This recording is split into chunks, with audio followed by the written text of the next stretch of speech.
Okay, I say this every time, but I am so excited for today's guest. Like, truly, listeners, you get to hang out with some of my local friends here in Merida, Mexico. We get to hang out with friends, founders, digital nomads here with us.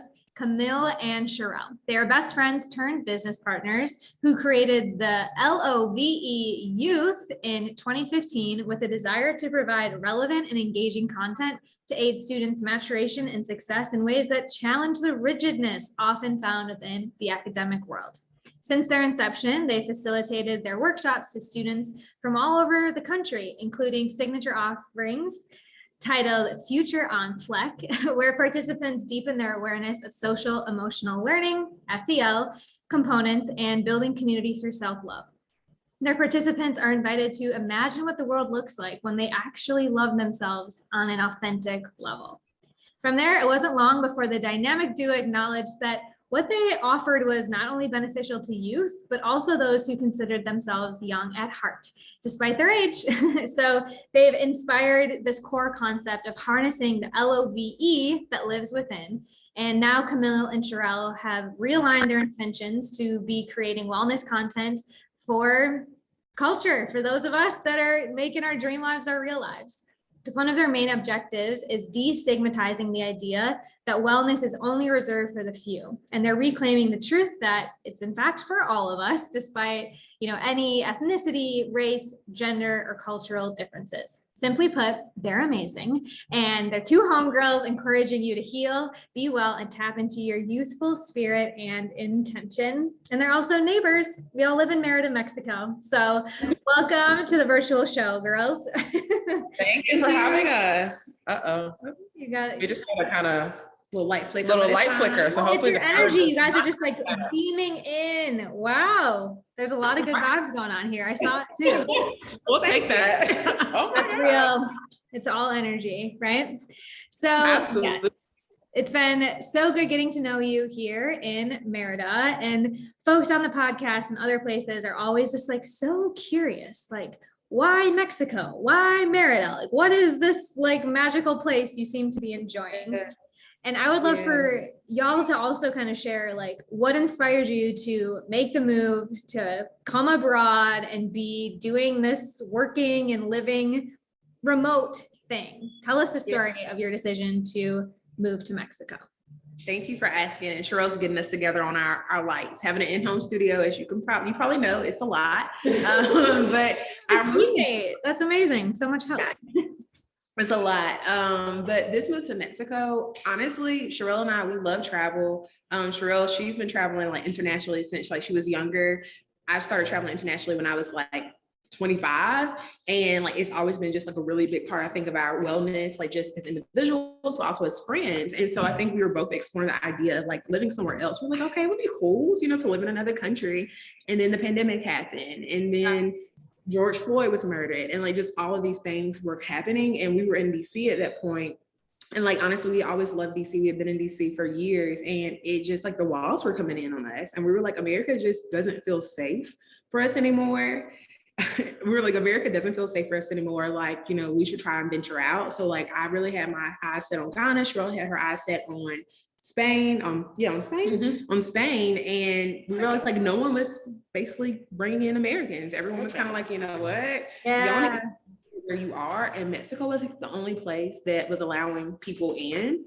So we started doing research, and we were like, okay, at this point we had never even been to Mexico before. Not even just Merida. I cannot believe that. It's so interesting. Started doing research, and we realized like, for us, like community is big. So Merida specifically had like a growing Black community. Clearly it was safe. There had been a lot of like just situations in DC where we were like, this just isn't safe for us.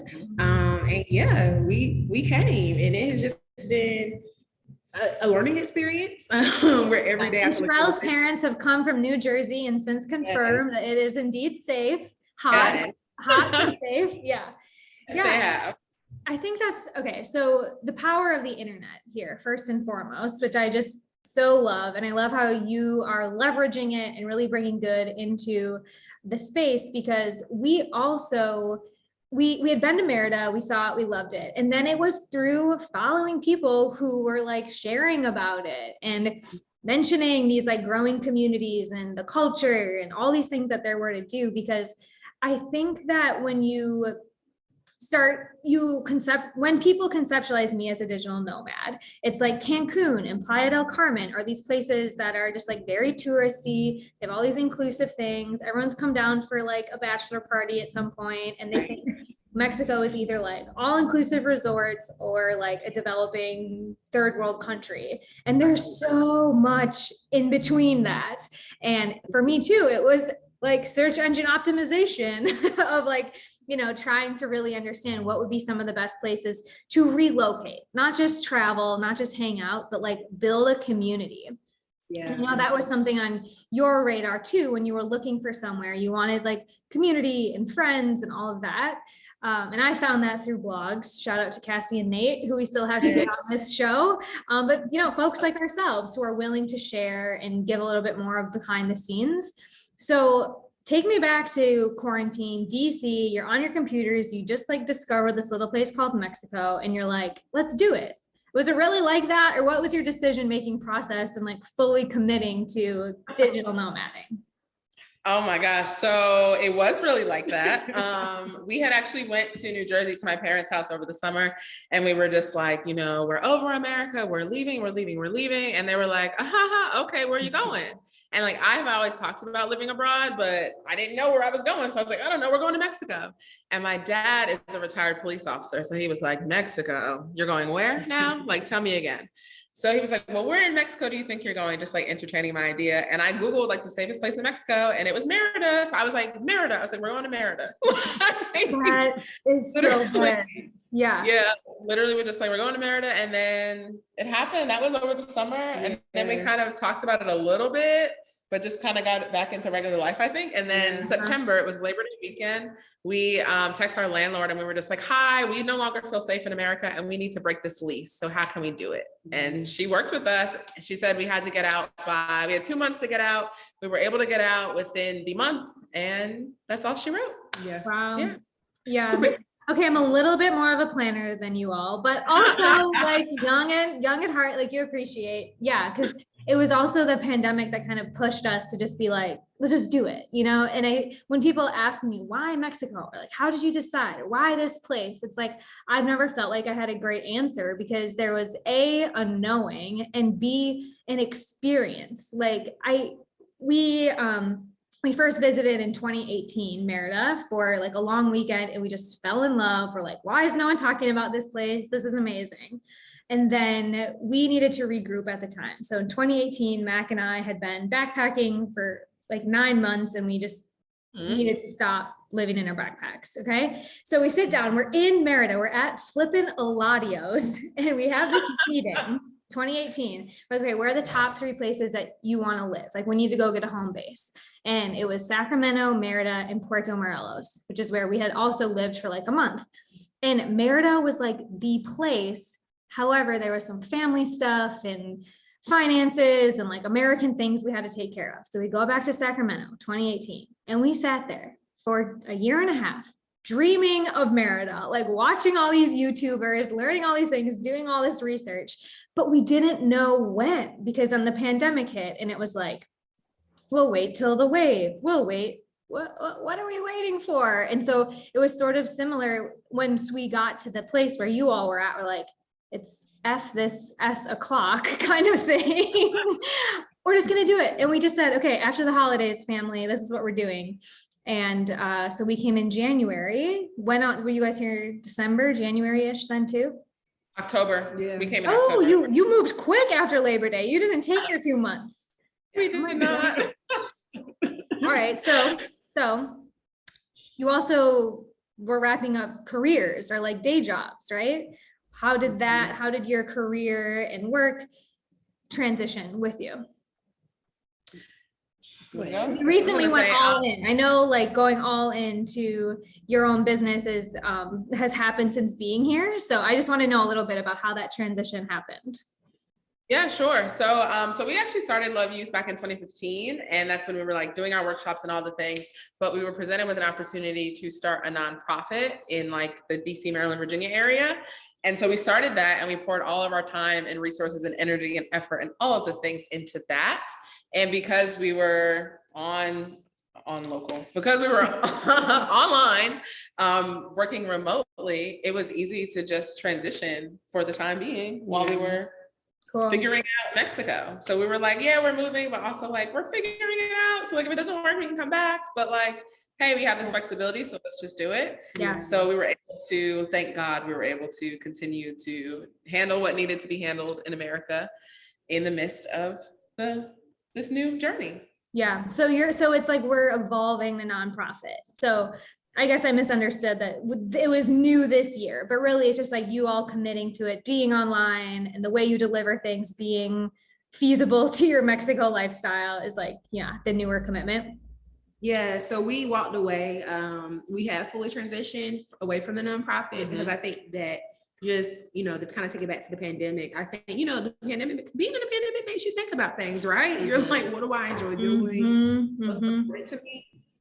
So like, even though, we had started in 2015, like this was our first time being like, let's focus all of our energy on this. Let's do something that just really makes us happy, really sets our souls on fire. And while we were really good at the work that we were doing in the nonprofit, we were like, okay, that's a different chapter in our lives. And it was time to close it. So like this coming to Merida, having this new start, it just being in a new country has also been like, okay, let's start everything anew. I feel like just individually as a collective, it's just been such a restart for so many things.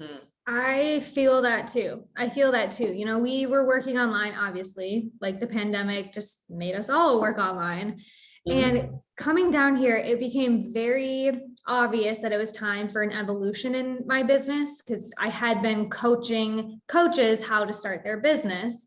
And there was something about the space or the siestas or the mindset or all the things just kind of conspiring that it was being here that finally let me set my ego aside, open up my eyes and start to really think about what's the vision here? Like, what do I actually want to be doing? Are my strengths still aligned? Is my energy still aligned? And, has set us on a very different trajectory, like since being in Mexico. And I think they're very related. And it sounds like you're feeling the same thing. Yeah, absolutely. Absolutely. There's like a different, relax. See, it's the dog. They also got a dog. Like they just been like checking things off their vision board. We were talking about this before you guys started recording that you said you wanted a dog. And then a month later you got your dog. It's all just happening.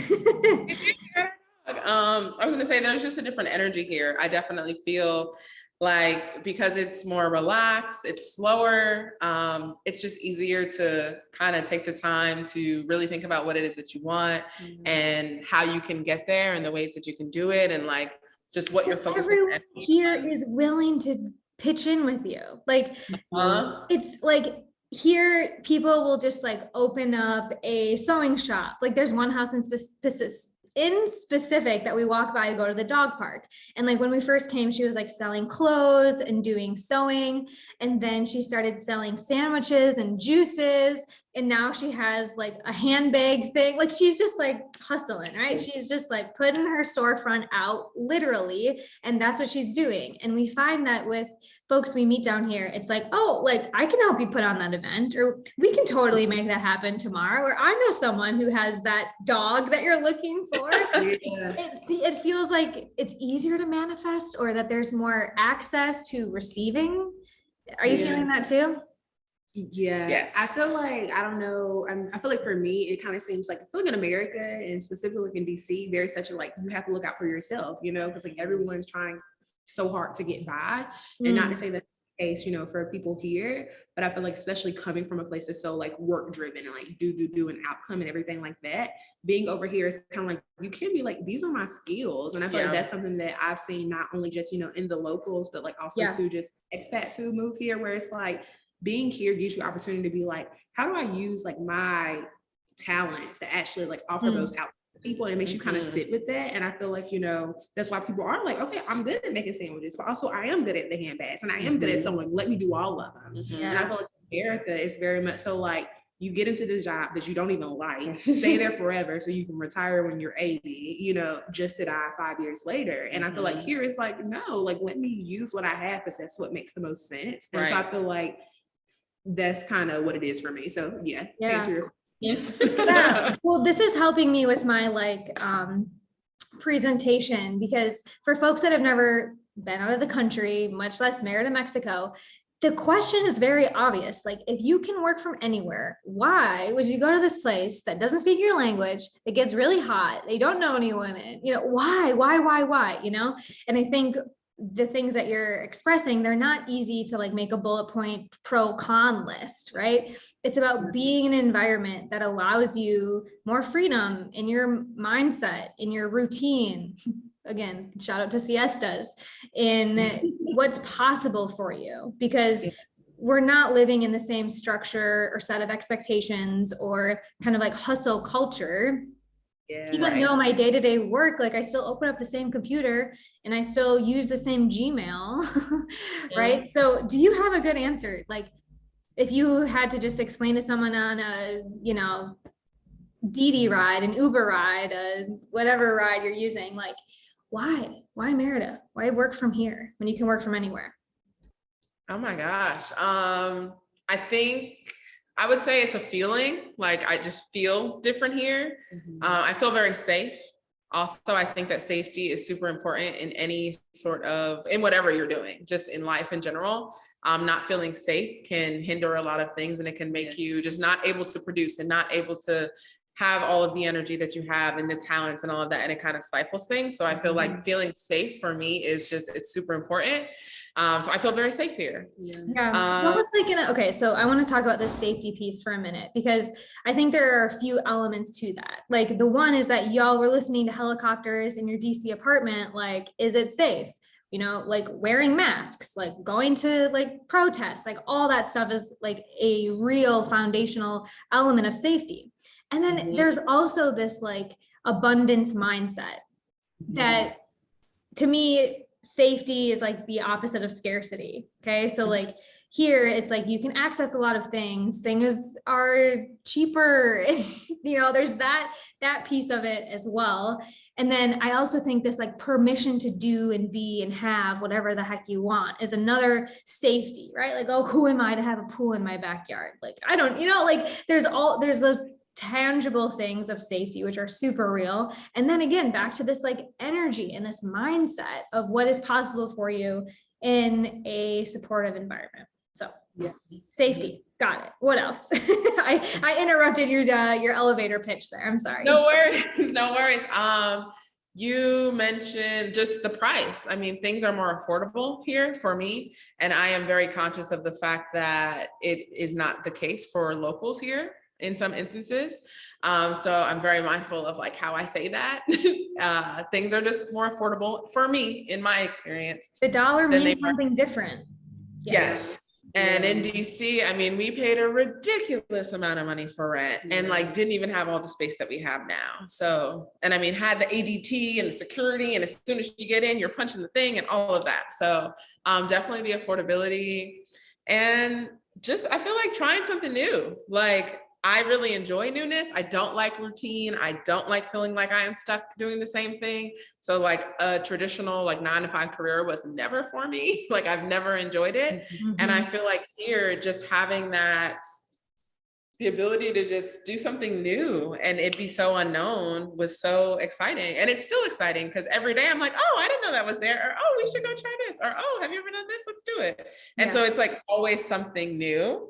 I'll say that. And even like meeting new people, like meeting you and our friends, like it's so new, because I had some of the same friends that I had for years.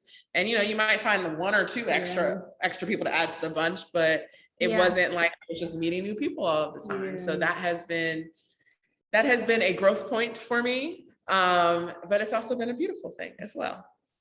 Yeah. Like, I mean, for you starting in classrooms and wanting to rethink how can we learn outside of these traditional confines? I mean, you're embodying that now by learning new cultures and learning new ways of working and all the things that you're learning just by yeah, shifting up your environment like we talked about. So for folks that are listening, they're like, okay, y'all are cool. This sounds great. I want a pool. Like I could get some space, some headspace back, whatever. You recently posted something on Instagram that I really appreciated and honestly wanted like a year or two ago. And you talked about the things to consider before deciding to be a digital nomad.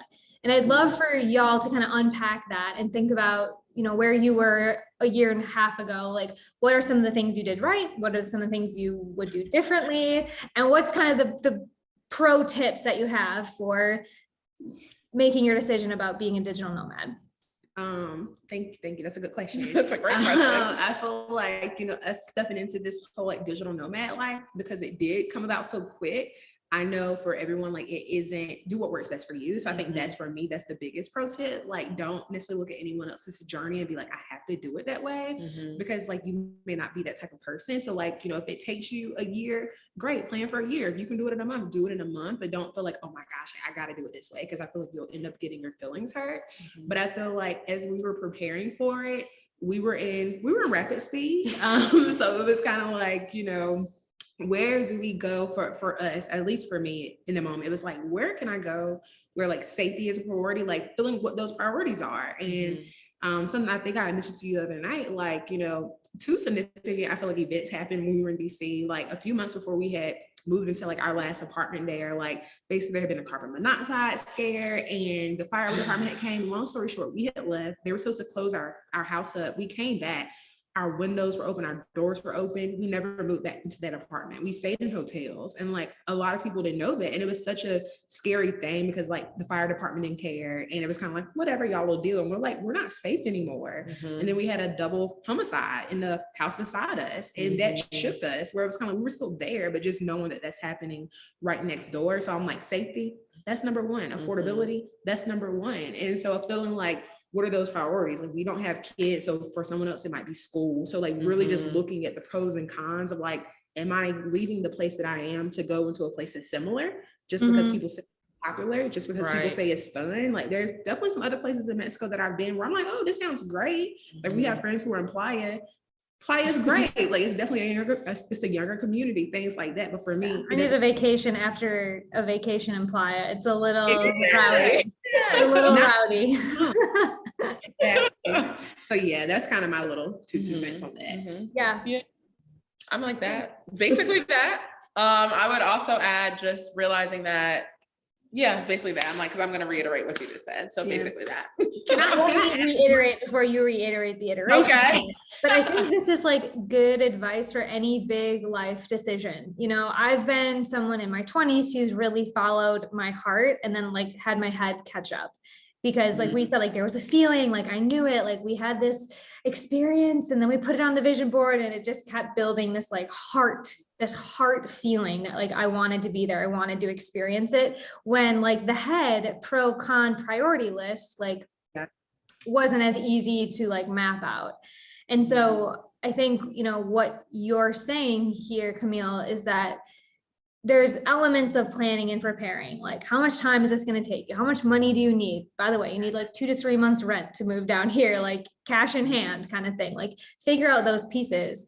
But then let your heart fly, because the desires that we have are not random. Like it might sound random, like safest city in Merida or in Mexico. Okay, well, this is what popped up, but y'all were travelers already. You knew what you were looking for. You knew you had a desire for something better, safer, more affordable for yourself. And I mean, that's a law of attraction and SEO bringing you Merida, Mexico, right? But that balance between like head and heart, right? Was there any tension for you all in making this decision, or backlash, or like anything again that you might have done differently in your decision-making process? Yeah, I mean, I would say like the backlash, I think for us, we were set on it. I think, and that's one thing I was gonna say, like to people who are thinking about moving abroad, like guard your choice. Be mindful about who you share it with, because sometimes people will project their fear on, you know, onto you, of like what they think is possible or what they think makes sense. And so, you know, as we told some people, even including family, it was kind of like, y'all doing what? Like, that don't make no sense. That is the stupidest thing I didn't heard. And, you know, that's coming from people who they never lived out the country. That's never been a desire, you know, and like people would be trying to tell us about a place they never even have been. And I'm thankful that we were so, I don't even say like deeply rooted in our choice, but I'm thankful that we were both like, no, this is our decision, because it could have taught us out of it. And you see that in a lot of groups where people are like, oh no, well, you know, I'm planning to come, but my mama said this and my cousin said this, and like they end up staying. Yeah. And so that's great advice. Again, like whether you want to be a digital nomad or you want to start a business or you want to change careers or you want to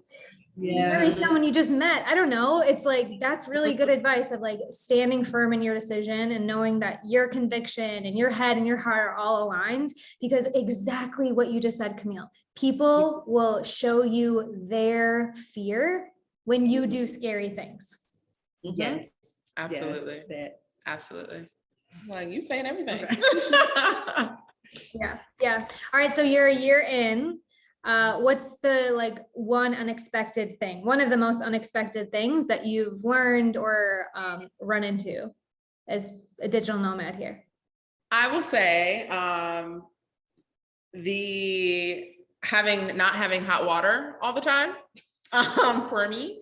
I've taken a lot of cold showers, like Not like to be cool and like macho just because you got a shower, not like the cold shower fan club. Yeah, got it. Yeah. Oh my gosh. So like that has definitely been the thing that I'm like, and I'm like, be grateful, Cherelle, be grateful, be grateful. Some people don't have water. So like perspective, but that has been the thing that I've been like, ooh. But also I think for me, so I learned Spanish from the 3rd grade until freshman year of college, and then I didn't use it forever. So coming here, it taught me that I knew more than I thought I did. And also that the only way that I'm going to continue to learn is by practicing and speaking and letting people tell me that I am wrong. I am a recovering perfectionist here. And so I don't like being wrong. So it's like uncomfortable, but I'm like, it's fine. That's the only way I'm going to learn. So giving myself lots of grace along the process has been something that I've definitely learned. I expected it, but I guess I didn't expect it in this way. So yeah, that's Cherelle. What about for you, Camelia?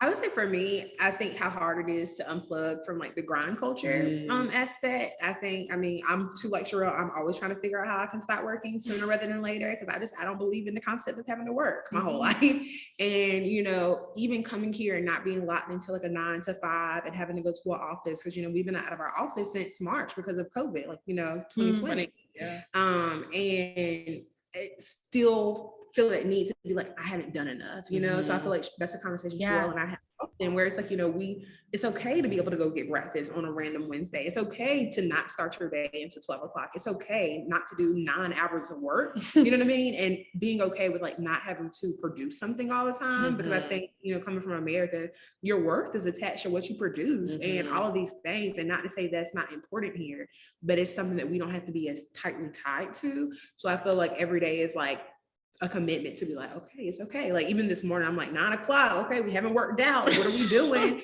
And it's only 9 o'clock in the morning. So like just learn to just take a step back. So I would say that for me, and the hot showers and the Spanish, because I don't really know Spanish. So that's definitely like. I know. Oh, I'm so like, yes, and yes, all of those things.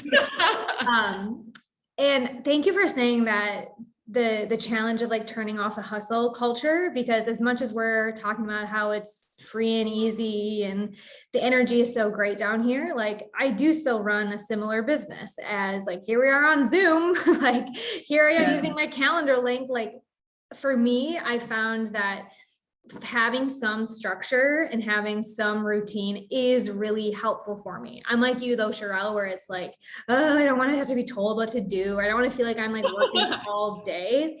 So I've done a lot of like intention setting around my schedule, because I do like feeling I'm productive during the week, right? And not just like, oh, I'm just like down here, like riding the local price on things, but like I'm doing something with my day. I'm still contributing, because I think and this was true for me the first go around with digital nomading, I was like anti-meeting everything. I was just like doing on a whim because I could, right? And that was so attractive. I could do this any time of day. So I'm going to wait till 6 p.m. But then it's on my mind all day long that I'm not doing it. And so one of my biggest tips for digital nomads is to like set yourself up for success and bring some plan, some structure. I know I was talking to Juan Pablo, one of our friends who's been here also for just over a year. He's like, the first year I didn't have a plan. It was glorious until it wasn't, right? Until it's like, you wake up with a different, like, what am I doing with my life feeling? So I think that's really important, right? To like set clear expectations. The weather is hot here. The water is cold. There are bugs. There are like things that happen, like mosquitoes bites are one of mine right there with cold water. Because no place is perfect. And I think if you're thinking about being a digital nomad, to run away from something or think, oh, the grass is greener, or oh, when I'm there, I'm going to be successful, or when I have a pool in my backyard, I'll be happy, right? Yeah.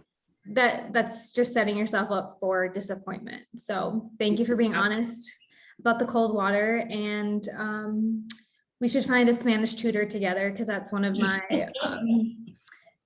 embarrassments, I guess. Like I keep saying, I'm going to get better at Spanish, but everyone's so great at Spanglish. Like I keep getting away with it. They're too easy on me with my charades and my bad conjugation. I've been able to get away with too much. I'm there with you, because I'm definitely like a charades girl for sure. So same. Yeah, everything is present tense. Like you'll get it. If I point this way, I mean, we are going. we've almost all apply. I literally said that. Great. Okay. So with what y'all are cooking up now, you're using this space and capacity to rethink like what education can look like, what self-care actually means, what happens in a world when we actually love ourselves and choose to put ourselves in places that we love. And you guys have some great content and resources in lots of places. So let us know where folks who aren't going to move down here and be our neighbors, where they can stay connected with you and learn more about everything that you're up to. Of course. Thank you for that. So we are L.O.V.E Youth. You can find us online at www.theloveyouth. That's TheLoveYouth.org.